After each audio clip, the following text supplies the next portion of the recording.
Let me ask you about another focus, Greenland. I had the opportunity to speak with President Trump earlier this week. He said he is, quote, very serious about annexing Greenland. In a later interview, he didn't take military options off of the table.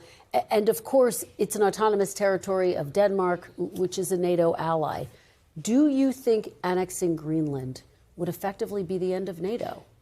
It would be the end of NATO, right? I mean, NATO would have an obligation to defend Greenland. And so query whether we would be at war with Europe, with England, with France. But let's also talk about what's at stake here. The president is spending every single day thinking about invading Greenland, managing the Venezuelan economy, building a ballroom.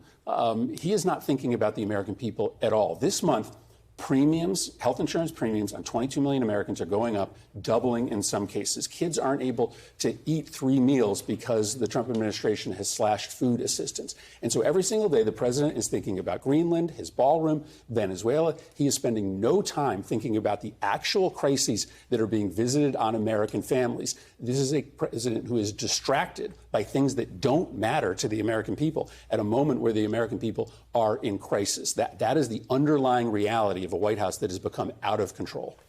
We thank you for watching, and remember, stay updated on breaking news and top stories on the NBC News app or watch live on our YouTube channel.